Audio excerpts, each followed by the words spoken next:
यशस्वी प्रधानमंत्री के नेतृत्व में जिस प्रकार से एनडीए ने अपनी देश भर में साख बनाई, उल्लेखनीय है कि हमारे लिए यशस्वी प्रधानमंत्री के काम करने का तरीका देश और दुनिया ने गुजरात से सीखा था।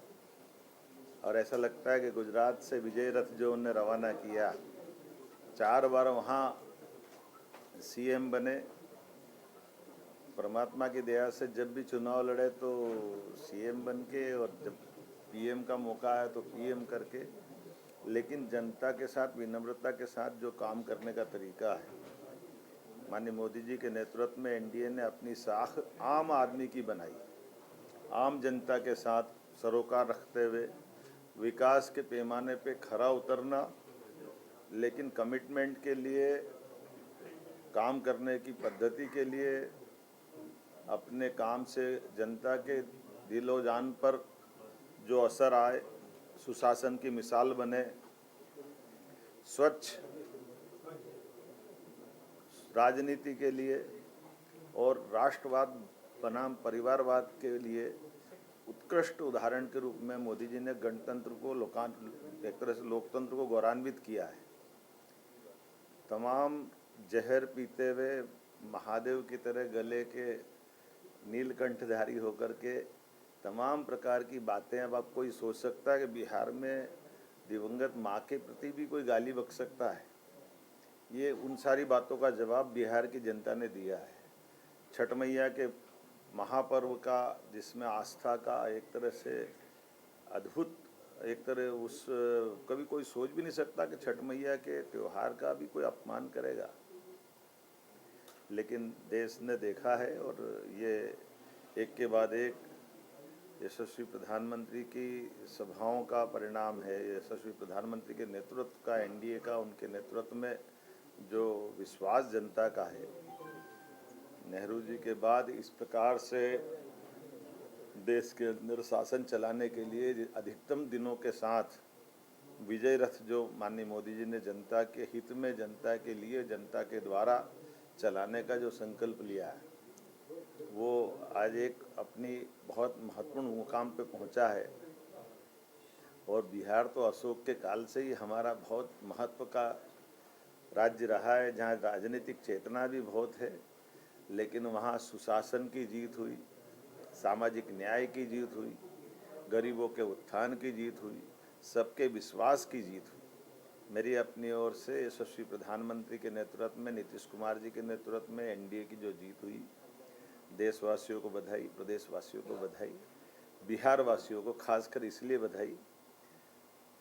2 चरण में चुनाव होना और 2 चरण के चुनाव में सुशासन की ही मिसाल है कि कहीं कोई पुनर्मतदान की आवश्यकता नहीं पड़े, बिहार में कहीं कोई दंगा नहीं हो, कहीं कोई गोली नहीं चले। बिहार जैसे राज्य के अंदर ये सब सरलता से होना, ये बिहार की जनता की जीत है। माननीय एनडीए के नेतृत्व में प्रधानमंत्री जी और हमारे यशस्वी सीएम नीतीश कुमार जी की जीत है, जिन्होंने अपनी सत्ता की व्यवस्थाओं की छाया में आम मतदाताओं को मतदान करने के लिए सहजता से आने जाने का मार्ग प्रशस्त किया। और पूर्णिया से लगा करके तमाम एयरपोर्ट, 15 लाख करोड़ के निवेश के काम मोदी जी के द्वारा वहाँ करना, वाकई ये एक जनता ने उसको दिलो जान से चाहा। हम तो इस तरह से मखाने की खेती का और बिहार को उत्थान के लिए जितने प्रकार से माननीय मोदी जी ने प्रस्ताव रखे, वो वाकई अद्भुत थे। और यशस्वी प्रधानमंत्री के साथ कदम से कदम मिला करके कार्य पद्धति के आधार पर माननीय गृह मंत्री अमित शाह जी, हमारे राष्ट्रीय अध्यक्ष जेपी नड्डा जी और नीतीश कुमार जी के साथ पांचों पांडव के नाते से हमारी ये बड़ी महती विजय हुई है। मेरी अपनी ओर से बिहार वासियों को बधाई। सर, आप 25 सीटों पर लगभग प्रचार करने गए, 22 सीटें आप पर जीती हैं। देखो, मेरे जैसे बहुत सारे सीएम, बहुत सारे कार्यकर्ता अपनी अपनी भूमिका में सब लोग लगे थे। ये एनडीए का ही परिवार है, बीजेपी का परिवार है। हम परिवार भाव से लेके चलते हैं, लेकिन हमारी इस पूरी हम तो 5-15 सीट पे गए होंगे, 20 पे गए होंगे, लेकिन 200 जिस प्रकार से जीतते हैं सीटें, हम 200 को पार गए हैं। 203 के आसपास। ये अपने आप बता रही कि जब तक आप एक जब बीजेपी का विराट स्वरूप बनाने वाला विराट व्यक्तित्व नहीं होगा तो चुनाव का रिजल्ट क्या होता है। तो ये हिमालय की चोटी शर्मा जाएगी आज भाजपा की विजय को लेकर के, जिस प्रकार से भाजपा आगे बढ़ी है। और माननीय प्रधानमंत्री के नेतृत्व में जब से वो राजनीति में सक्रिय रूप से आए, मैं तो मेरे शब्दों में अगर कहना चाहूँगा कि उन्होंने हार को ताले में बंद करके चाबी कहीं आम जनता के दिलों में डाल दी कि इसको तुम्हारी इच्छाओं तो खोलना, और जनता दिलो जान से चाहती है तो वो जीत के अंदर ही आनंद लेती है। हार की तरफ सिवाय कांग्रेस और उनके साथ वाले कोई बची नहीं रहा उनका। कांग्रेस के ही नेता है शशि थरूर, उन्होंने कहा है कि पार्टी को अब ये लगातार हार के बाद ध्यान देने की जरूरत है कि किन मुद्दों पे वो जाकर के चुनाव लड़ती है और मुद्दों पे गौर करने की जरूरत है। ये कांग्रेस के अपने नेता ने बोला। कांग्रेस के वो नेता तो हमेशा समझदारी की बात करते हैं, ना सब समझे तो सही है, ना समझ समझते ही नहीं है उनके। उन्होंने तो जब सिंदूर ऑपरेशन के समय भी कहा था कि विदेश में कांग्रेस के लोग जाना चाहिए, उस शब्द को ले जा रहे थे। थरूर जी के बारे में कांग्रेस के लोगों ने क्यों विरोध किया था। थरूर जी ने, ये अच्छी बात है कि लोकतंत्र में दोनों तरह की पार्टी के लोग हैं। जो मैं इसको इस रूप में लेके चलता हूँ कि सकारात्मक भाव से कांग्रेस लेके चले तो कांग्रेस को बहुत सारे सुधार करने की जरूरत है।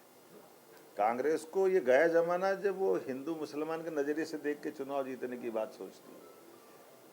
अयोध्या के घटना के बाद भगवान राम का मंदिर अगर धूमधाम से बन रहा है और वो हिंदू मुस्लिम सब मिल करके उसके गर्भगृह के प्रवेश से लेकर के भूमि पूजन भी पूरा शांति से निपटता है, कांग्रेस को तो तभी समझ में जाना। लेकिन कांग्रेस नहीं सुधरने वाली।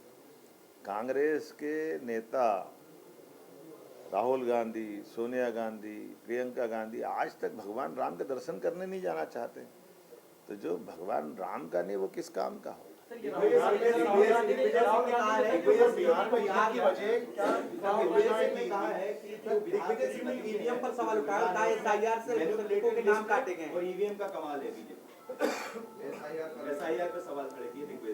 दिग्विजय सिंह जी जैसे लोगों ने ही कांग्रेस की हालत करी। शशि थरूर की सुन ले तो कांग्रेस का कुछ उद्धार होगा, दिग्विजय सिंह तो उनकी लुटिया डुबा के ही मानेंगे। राहुल गांधी ने जो वोट चोरी की सारी बात उठाई थी बिहार चुनाव में, देखो फिर वही बात आती है। राहुल गांधी जी को ये मालूम ही नहीं है कि जिसका पेपर जिस सब्जेक्ट का वो उसको छोड़ के दूसरे की बात करते हैं। उनकी परीक्षा है क्या मालूम कैसी होती है। जब बिहार में चुनाव चल रहे तो वो हरियाणा का पाठ लेके बैठ गए। जब बिहार के चुनाव प्रचार के 3 दिन बचे हुए हैं तो मध्य प्रदेश के आने वाले चुनाव जो 3 साल बाद होने वाले उसकी 3.25 साल पहले के चुनाव की बात कर रहे हैं। वो भूल ही गए कि बिहार का चुनाव चल रहा है। कठिनाई उनकी है कि वो कौन सी राजनीति करते मुझे नहीं मालूम, वो उनकी राजनीति जाने। और कांग्रेस के खुद नेता कह रहे हैं इस मामले में कि ये राजनीति ऐसी नहीं होती है। लेकिन अब हम तो ये मान के चलते हैं कि भगवान भला करे सबका, कांग्रेस का।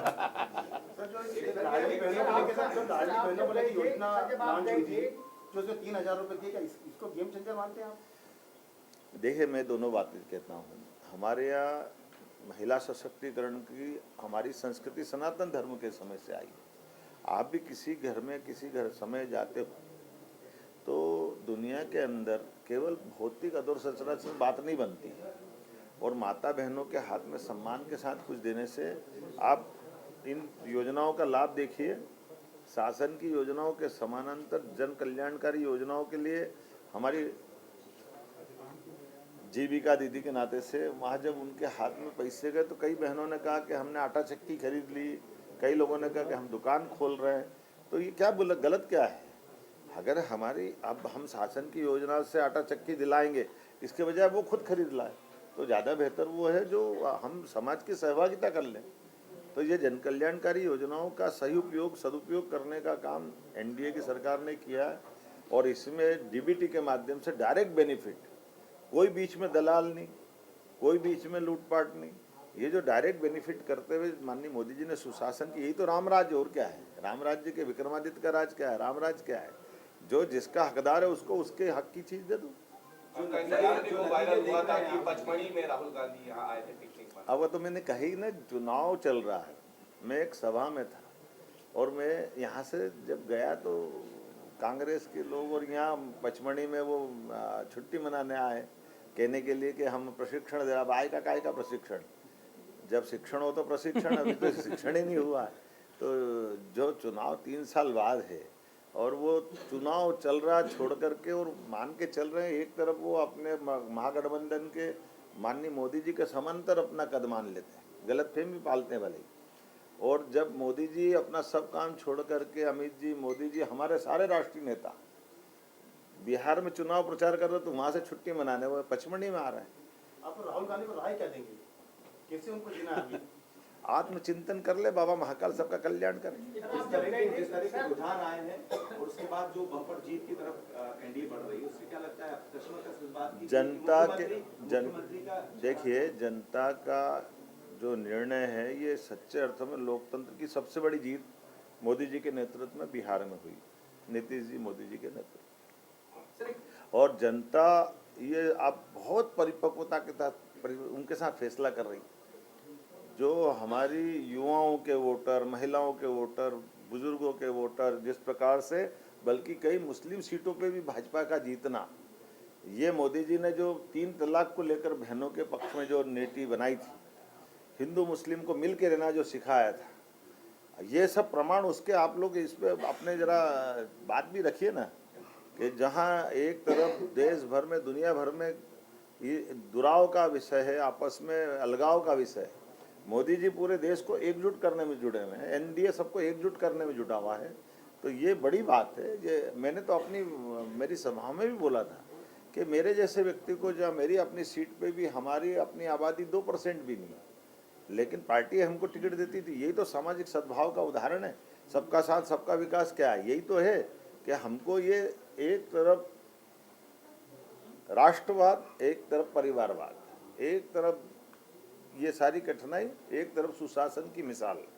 जब ये आप दोनों के कंपैरिजन, अब तो क्या आँख हाथ कंगन को आरसी क्या, पढ़े लिखे को फारसी क्या, अब तो आंखों से दिखाई दे रहा है कि मोदी जी की सरकार चलाने का तरीका क्या होता है। और दूसरों ने सरकार चली, उसका लोग हिसाब मांगते हैं।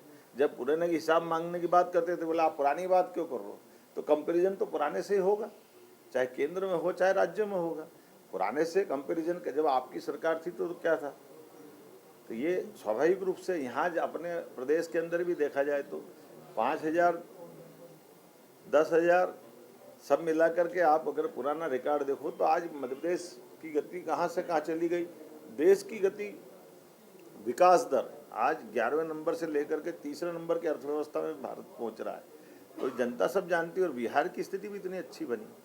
मैं बिहार में पूरे में बाय रोड भी घूम के आया, बाकी लोग भी घूमे। अब सड़कें अच्छी हो गई, देर रात तक बाजार भी खुले रहते हैं, सब प्रकार के विकास के काम भी चल रहे हैं, हाईवे से लेकर बड़े ब्रिज तक सब बन रहे हैं, स्कूल कॉलेज में लोग पढ़ रहे हैं, सब प्रकार के विकास के लिए सबके दरवाजे खुले हैं। तो ये परिणाम चुनाव के पहले ही आ गए ना, रिजल्ट तो केवल आज आया है। इससे आप मत मानो कि आज रिजल्ट, ये विकास के पैमाने मोदी जी के नेतृत्व में देश भर में जो हुए हैं, आप किसी भी राज्य में चुनाव कराओ यही स्थिति होने वाली।